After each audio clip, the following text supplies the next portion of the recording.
So 13, in my opinion, is a number that really ensures that my success, it can go ahead. Okay, I need to befriend this guy. This guy's actually really smart and he will help me in some way. So in my family, academics and chess, they were just the most important. They come first before everything. My mom will definitely deny this, but it is my mom who just lets me stay grounded. So the most inspiring has been from Shark Tank India. So I used to love Shark Tank US, and I was like, what if India could also do the Shark Tank India? And voila, it came true, Shark Tank India. Well, as I said before, dream to achieve. Do not lose your dream. Do not just dream of something then lose that. Just stay by your ground, go till A to Z, finish that whole journey, and just recollect, reflect on that. And then you can just make your own idea.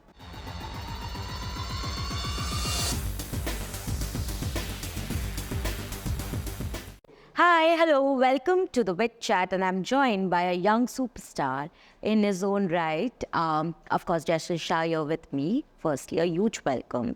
For someone who has represented India at such international platform, being the chess prodigy that you are, I want to understand at 13, what does that success look like and feel like to you? 13, in my opinion, is a very special number. It's like when I actually enter the teens, and like life actually barges at me. Okay, now you come at me. Okay, now the game actually starts. So 13, in my opinion, is a number that really ensures that my success, it can go ahead. Because in the previous years, even though I was doing exceptionally well in chess, in academics also, but 13 just signifies that now I can go much ahead also. I can have exponential growth. I can just grow at a faster rate than I was before. Wow.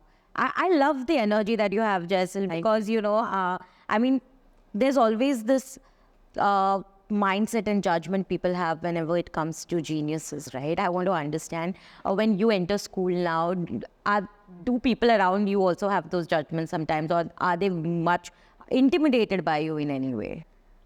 They aren't really intimidated, but there is like, okay, I need to befriend this guy. This guy's actually really smart and he will help me in some way.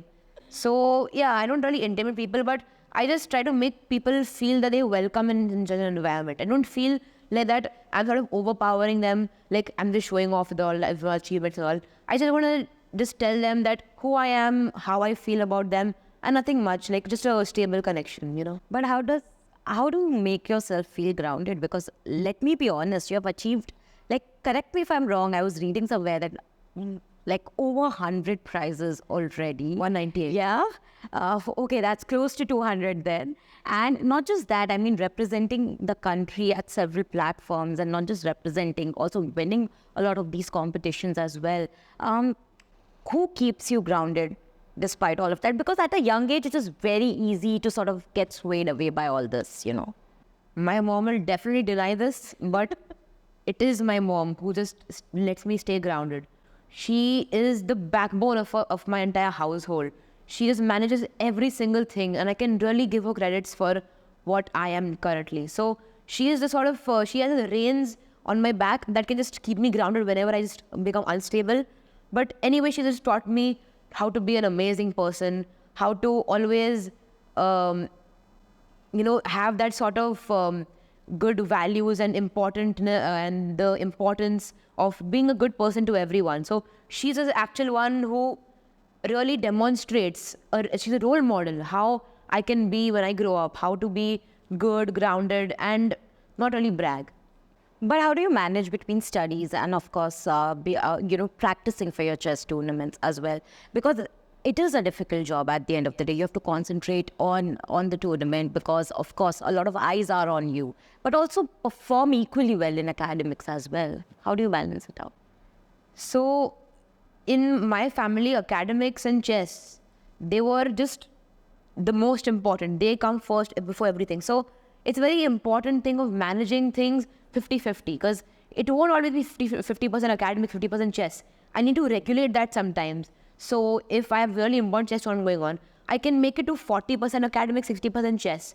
So that's how I sort of keep a schedule of what is most important currently going on. And that's how I just realize that, okay, now this has to be done at time So now I'm going to focus on academics, so I'm going to focus on chess. And both of these aspects are very important to me. But how do you de-stress then? Because chess to you is also something that, of course, might help you de-stress at certain level, but it is also something that you look at as an opportunity to sort of show yourself, right? And academics, of course, it is something which is important. So how do you de-stress yourself from all of this stress? Chess, even though it has so many time bounds, like there's chess, 5-minute chess, each person has 5 minutes, then there's 30 minutes, then there's 1 hour also. So it can change depending on how I'm feeling. If I don't release some quick stress immediately, I just play some 1-minute games, quick, so that it keeps on, I just keep on clicking moves anywhere that I want and can actually think. But the way I actually de-stress from all the pressure around me is I just think for a moment. I just think like, okay, well, I have this going on right now. What if I just ignore everything and just let me focus on what I'm good at? Let me just play 2-3 games of chess, just 30 minutes, 1 hour, so I can actually just take my time and bring my brain away from all this stress thing. So that's how I de-stress myself. I like to ignore everything for just a moment and then I just come back. Okay, now I can deal with you. Now I'm going to actually ignore and now I'm actually going to deal with you. I'm going to solve everything out. But the first step is to just ignore everything and then just come at it. Wow, I mean, only if we could look at life like that many a time. A lot to learn from you, actually, you know. But what is it? I mean, on a day when you are unable to sort of find that ground or you're unable to de-stress yourself despite all your efforts, because you're human at the end of the day. We all go through those days. We have our bad days. What do you do on those days? Do you like completely stop doing whatever you're doing and just take a day off from all of this? Or what is your mechanism like? If my ignore and then tackle strategy doesn't work out, then what I do is just, yes, you're right, actually, I do take a day off of everything. Even my mom said that, okay, you need to do this study right now. I can sort it out later. I just take some time off myself. And the way, if my strategy of ignoring and then tackling doesn't work out, I just talk to my mom. Like, I'm facing this problem. You have to help me now. We can do this academics later. Just help me with this right now. So just communication skills, inquiring skills, that's what really is helpful in these sort of situations. And they happen often. They don't just happen like once in a blue moon or something. Yeah, so that's how I sort of just tackle it in a calm way. I mean, that's the right way to go about it. You need to talk it out sometimes. That's all you need, right? But since you've achieved so much at such a young age, if you had to pick that one defining moment in your career so far, because there's still a long way to go, let's be honest, right? This is just the beginning for you. 198, there's much more left for you. But one defining moment in your career, what would that be? The moment that actually defines and set the basis for all my achievements is the National Child Award. So the National Child Award was indeed a very unique and prestigious moment for me, as that's when I actually felt that, okay, my efforts, I can see my efforts now. I can reflect on them. So National Child Award was, I went to Delhi in Rashtrapati Bhavan to receive an award by the President of India, Shri Nath Kovind. And that time I could actually connect with everything I did, with every single piece of effort that I had taken so far. And that was when I was 7 years old, I had received that award. And that really established and defined that, okay, I'm going on the right path. I should continue these efforts. Yeah. Taking a break would slowly set a bit bumpy road for me, but I can continue with what I'm doing. I just felt that positive energy in me that, okay, I can do this. Wow, lovely. But you know, like you mentioned, there are times when you might feel that, oh, okay, what I'm doing, is it correct? Is it the right way to go about it? And also your childhood, according to me, has been little different from many others because, of course, since the beginning, you have been training and you've been, representing the country. Do you sometimes miss out on those childhood days as well, where people must have come and it's more play than work, for most kids? Do you sometimes miss out on that? I just visualize sometimes that I can see New Year kids just playing on the playground and just actually wasting time and just talking to everyone. But I feel that that's their way of spending their childhood. And the way I want to spend it is by focusing on what I like, chess. Even academics sometimes. I can feel sometimes some science topic or maybe some English assignment really interesting. That's my way of spending my childhood days. So I don't really face those days that I'm missing out on something. I just make sure I don't miss out something, and I just talk to myself that it's okay if you think you're missing out something, but it's fine. Yeah. But I don't really come with these days because that's how I like to spend my childhood and just, use my time wisely in such a manner. Yeah, and you're doing that very well actually. But like you said, you just entered the 13, and this is the age where you feel that you can exponentially grow and just like achieve much more in the future. But what is the highest benchmark for you at this point, at this time when you're sitting here? What is the highest benchmark for you that you want to attain in, say, like the next 5 years before you hit your adulthood? There's been this very nice goal that I've been looking for as a grandmaster title. So the grandmaster title in chess is a title that's the highest in chess. Like, you can't go anything above grandmaster. And there are so many grandmasters in this world in chess currently. And getting a grandmaster title just confirms that, okay, now you're good at chess. You're actually pretty good. You're playing good. But now the grandmaster title is something else. But now what I actually am focusing on currently is of being a successful entrepreneur. So after 5 years, like when I'm 17, 18, whatever, that I want to just make a whole presence by myself that, okay, I should make a sole impact on the community, that they should recognize me as an entrepreneur. I just want to shape the world in a way that I would like. Wow. Where does this idea and this courage to become an entrepreneur at such a young age come from? What has inspired you? So the most inspiring has been from Shark Tank India. So I used to love Shark Tank US, and I was like, what if India could also do the Shark Tank India? And voila, it came true, Shark Tank India. And then a Shark, Anupam Mittal sir from Shark Tank India, he really acknowledged my fields and my achievements. And he's like, I want to meet this boy. This boy seems talented. I want to meet this kid. And I was like, great. This is my first step. This actually inspired me that, okay, I can become an entrepreneur. It's going to be hard, but I can do this. Yeah. So his advice and his opinions really taught me that, okay, wow, I'm being mentored by someone really experienced in this field. So yeah, that is one moment. Meeting him personally with his advice, his mentorship, really assured me that, okay, becoming an entrepreneur is what I want to do now. Wow, that's really cool. But what is that one advice that has stayed with you, Jaisal? Because every phase of your life, you will have people who will give you tons of advices, but not every advice stays with you. Which is that one which has perhaps stayed with you till now? Now there are many common ones, like don't lose hope, and maybe not even don't just be kind to everyone. But the advice that I really liked, I don't know where I heard it, but it just stayed in my mind when I heard it. Stay by your ground. Like, when you make a choice, you don't need to just change it. Okay, I don't want to make this choice. Let me just change it. Yeah. Okay, when you make the choice, if you don't like it, just continue with it. Just keep on going. If you actually don't like it, then okay, you can change. But try till you can. Yeah, just try. Maybe you don't know, maybe it can make you successful. Maybe you can turn out liking it, even though you don't like it at the first point. Okay, if I'm at point A, and when I go to point B, I like the journey. Point C, still I like it. But when I reach till point Z, I might love my whole journey. And that's what I want to do. Stay by your ground. Just don't make any hasty decisions like that. True.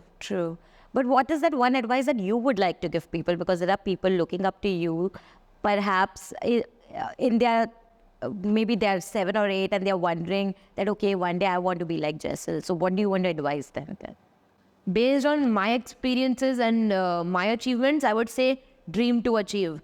Because people, even though they have the talent to do so many things, they just don't dream to achieve. They just don't have that capacity to think big and just visualize for the bigger picture.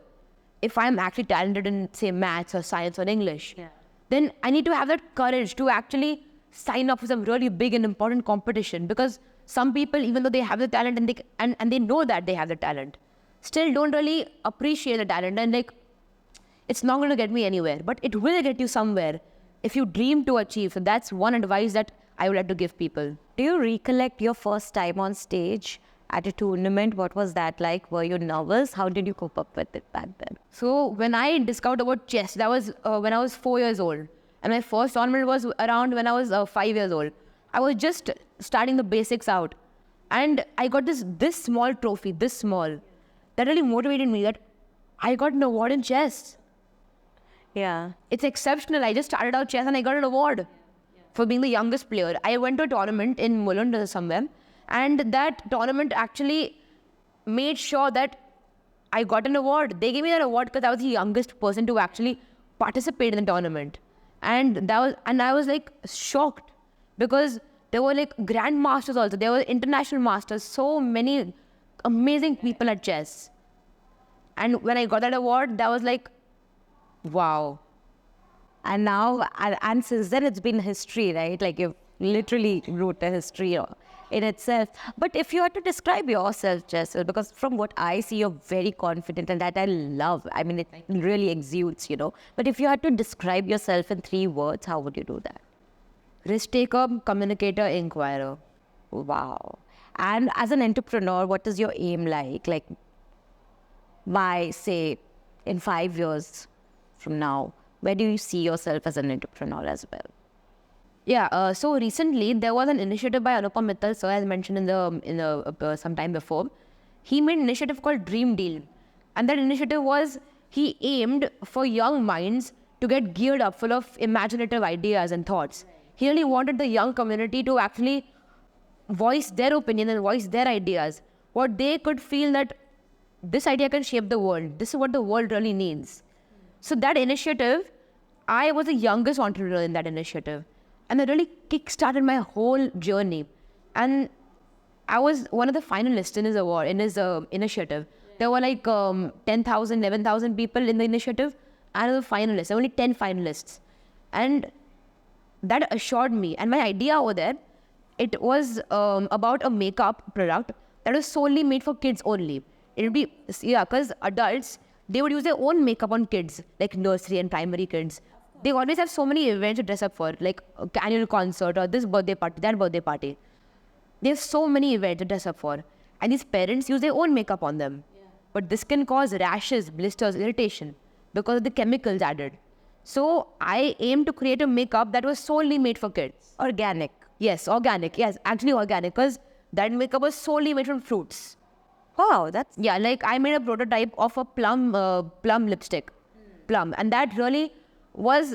Even my small sister also tried it. And she was like, it's so vibrant. It will help in the role plays also. It's helpful and healthy both at the same time. So that was my idea. But now if you see the future, 5 years ahead, what do you know? Maybe even that idea could even like kickstart and just completely blast off, and maybe people will actually like it. But it actually depends on how I would like to tackle life ahead. Yeah. I don't know, maybe I would like to start an idea on maybe mentorship myself, or maybe any idea. I just need to figure out what problems the world is facing. And because you need a problem for a solution, you need a solution that can actually fix something. If I get that problem right, then I can make an amazing, successful entrepreneurship idea. And I already see you doing that, and I am sure you will do that in the coming future. But thank you so much.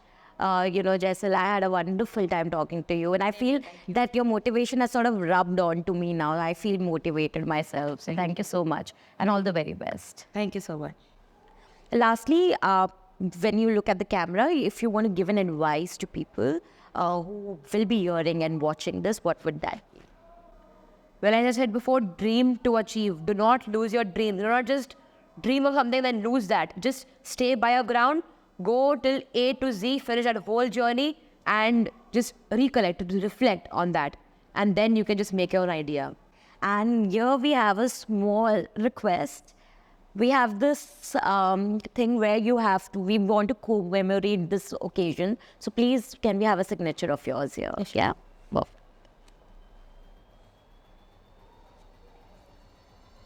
That's Jaisal Shah, the youngest superstar, if I may say, when it comes to chess. We don't get child like them anymore, or very often. It's rare. So thank you so much, firstly, for the talk, and I hope you keep inspiring people, because your story is an inspiration in itself. Definitely. Thank you. Thank you. If you love my story, please like, share, subscribe to the Wit Chat Show. Thank you.